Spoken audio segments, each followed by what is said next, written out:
Warganet marah mendengar vonis 5 tahun bagi Edi Prabowo dari Gerindra, mantan Menteri Kelautan yang melakukan korupsi benih lobster. Dan warganet marah mendengar tuntutan 11 tahun bagi Juliari dari PDIP, mantan Menteri Sosial yang melakukan korupsi bantuan sosial. Warganet marah karena besaran hukuman gak sebanding dengan kerugian yang diderita oleh rakyat. Warganet marah dan minta koruptor-koruptor dihukum mati aja. Nah, pertanyaannya, apakah akan manjur? Ayo kita bahas di kacamata Rian Ernest.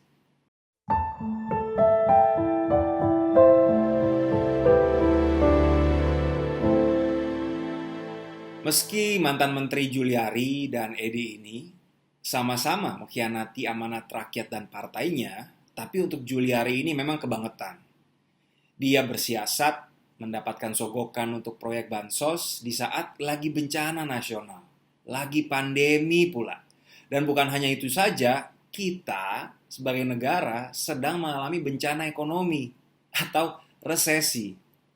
Bukannya bertegang rasa membantu rakyat, malah cari keuntungan. Parah betul ini. Di Undang-Undang Tipikor yang sekarang ada, pidana mati hanya bisa dijatuhkan bagi pelanggar pasal 2, yakni setiap orang yang secara melawan hukum melakukan perbuatan memperkaya diri sendiri atau orang lain, atau suatu korporasi yang dapat merugikan keuangan negara atau perekonomian negara. Nah, pidana mati bisa dijatuhkan kalau korupsi dilakukan dalam keadaan tertentu. Keadaan tertentu ini dilakukan pada waktu negara dalam keadaan bahaya, sesuai dengan undang-undang yang berlaku. Atau pada waktu terjadi bencana alam nasional, atau sebagai pengulangan tindak pidana korupsi, atau pada waktu negara dalam keadaan krisis ekonomi dan moneter. Dari riset saya nih, belum ada kajian ilmiah yang saya temukan yang bisa menyimpulkan bahwa hukuman mati bisa membawa efek jera dan kegentaran. Kalaupun warganet semuanya teriak, marah, dan sepakat ingin ada pidana mati, kalaupun kita mau ada perubahan undang-undang, gitu ya, agar bisa ada pidana mati untuk seluruh jenis kasus korupsi, belum tentu loh semua terdakwa akan langsung dipidana mati.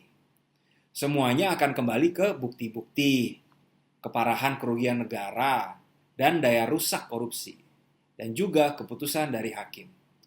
Ada banyak faktor yang bermain di sini. Artinya, kalaupun ada pidana mati untuk seluruh jenis korupsi, tidaklah bisa sembarang, asal eksekusi mati terdakwa tidaklah mudah. Nah, sekarang mari deh kita coba masuk ke alam pikir koruptor. Kenapa mereka melakukan itu semua? Tentunya bukan karena iseng, atau hebat-hebatan, atau jago-jagoan. Ya jelas, mereka berkorupsi karena mereka ingin kaya raya. Si koruptor tidaklah takut dengan penjara. Mereka bisa atur bisnis-bisnis dari dalam. Bahkan bisa atur perbuatan korupsi yang lain. Mereka bisa loh atur fasilitas. Kamar yang mewah, layanan yang enak, pakai AC gitu. Mereka bisa loh keluar masuk penjara dengan alasan sakit. Karenanya saya berargumen bahwa harusnya koruptor dimiskinkan saja. Mereka lebih takut jadi miskin. Nggak bisa foya-foya. Ketakutan ini bisa jadi menular ke suaminya, istrinya, anak-anaknya, dan kerabat mereka. Tanpa uang dan harta, hilanglah kenikmatan. Dan hilanglah akses terhadap kekuasaan. Dari uang yang besar itu, mereka bisa berputar untuk bisnis. Mereka bisa akses jalur politik untuk kepentingan izin. Dan ikutan lelang dan menang lelang secara tidak benar. Di Indonesia nih, putusan penjara dari hakim sering digabungkan dengan kewajiban koruptor untuk mengganti kerugian negara. Ini ada contoh yang lucu banget bagaimana koruptor tidak akan mau lepas harta dia. Mengutip dari sebuah naskah akademik rancangan undang-undang, ini ceritanya. Ada kasus korupsi APBD yang melibatkan Hendy Budoro, mantan Bupati Kendal yang telah divonis penjara oleh Pengadilan Tipikor di tingkat kasasi Mahkamah Agung selama 7 tahun, serta uang denda serta uang pengganti sebesar 13,1 miliar. Putusan kasasi itu jatuh pada bulan Juni 2008. Akan tetapi hingga tahun 2010, Hendy ini belum membayar uang pengganti sesuai putusan kasasi. Ironisnya, pada bulan Mei 2010, istri yang bersangkutan, istrinya Hendy nih, bernama Widya Kandi Susanti, resmi mengikuti Pilkada Kendal dan menang. Padahal kita semua tahu lah, udah rahasia umum, untuk menjadi calon bupati dibutuhkan uang yang tidaklah sedikit, dibutuhkan bermiliar-miliar rupiah. Lucu kan? Udah wajib mengganti, nggak mau ganti, karena nggak mau kehilangan harta. Nah, jadi koruptor pasti akan keluarkan beribu alasan agar tidak melepaskan harta yang didapatkan secara tidak halal. Nah, apakah ada solusi secara hukum untuk ini? Nah, Konvensi PBB melawan korupsi tahun 2003 mengenal adanya konsep perampasan aset secara perdata. Tindakan ini tidak ditujukan kepada perorangan koruptor, tidak. Ini ditujukan kepada bendanya, kepada asetnya. Dalam memutus perampasan aset nanti, hakim tidak bergantung kepada pembuktian kesalahan koruptor, tidak. Tanpa perlu ada bukti kesalahan, koruptorlah yang wajib membuktikan apakah harta-harta yang didapat bisa dijelaskan asal-usulnya, apakah masuk akal atau tidak. Orang yang memiliki gaji kecil tiba-tiba memiliki Ferrari kan tidak masuk akal. Nah, hal seperti inilah yang masuk dalam konsep perampasan aset. Tanpa harus menjarakan orang itu, asal orang itu tidak bisa membuktikan hartanya dari mana, maka harta-harta itu akan disita oleh negara. Perampasan aset ini bagus untuk kasus-kasus yang pelakunya dekat dengan kekuasaan dan kekuatan. Sehingga mereka-mereka ini bisa jadi tidak tersentuh pengadilan pidana. Atau bisa juga untuk aset-aset yang sudah dialihkan koruptor ke pihak ketiga yang tidak terkait dengan kasus korupsi. Atau bukti-buktinya nggak cukup untuk dilanjutkan ke pengadilan pidana. Perampasan aset dapat dilakukan secara jauh lebih cepat dibanding penyidikan, penuntutan, dan pengadilan koruptor. Kenapa bisa lebih cepat? Karena tidak akan terbelit dalam ribetnya teknis penyidikan dan pembuktian kesalahan koruptor. Asalkan si koruptor nggak bisa jelaskan asal-usul harta, langsung sita.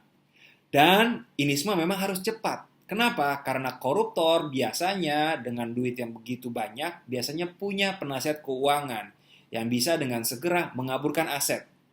Tujuannya agar nggak bisa lagi terendus hukum. Makanya harus cepet-cepetan nih dengan koruptor. Negara kita sudah sekian tahun punya undang-undang, KPK, tapi koruptor tetap menjamur. Karena kita tidak pernah sikat hartanya. Kita hanya penjarakan dia di dalam sistem hukum yang ringan kasih hukuman. 2 tahun, 3 tahun, 4 tahun. Dan sistem pemenjaraan yang masih banyak celah. Padahal jauh lebih adil bila harta haram dikembalikan ke rakyat. Itu loh yang lebih adil. Rakyat nggak dapat manfaat apa-apa secara langsung dari penuhnya penjara karena koruptor. Bahkan nih, dalam konteks perampasan aset koruptor, bisa loh diatur agar korban yang dirugikan berhak mendapatkan penggantian materi. Bisa saja kalau aturan ini sudah ada, maka korban penerima bansos yang dikorup oleh Mensos Juliari bisa mendapatkan ganti rugi dari harta-harta Juliari yang disita. Jadi ke depan udahlah fokus perampasan aset saja, percayalah. Koruptor lebih takut dimiskinkan daripada kita kirim ke akhirat. Sudah saatnya ada undang-undang baru soal ini. Kalau bukti korupsi kuat, silahkan dilanjutkan ke pengadilan tipikor. Jadi akhirnya idealnya perampasan aset dan pemidanaan terhadap individu koruptor ini bisa jalan beriringan. Tapi kalau di pemidanaannya repot, kita fokus saja perampasan aset. Dan saya yakin, koruptor bisa pontang-panting membayangkan kebangkrutan di depan mata. Gimana menurut Anda? Pusat Pelaporan Analisis dan Transaksi Keuangan atau PPATK sudah menyiapkan rancangan undang-undang perampasan aset sejak tahun 2012 dan diajukan ke DPR untuk disusun dan dibahas. Sudah 9 tahun tapi belum disahkan juga. Ada apa ini? Apakah yang mulai terhormat DPR tidak mau koruptor di negeri ini kapok? Entahlah, saya kembalikan ke penonton Cokro TV. Jumpa lagi di Kacamata Rian Ernest selanjutnya. Salam sehat.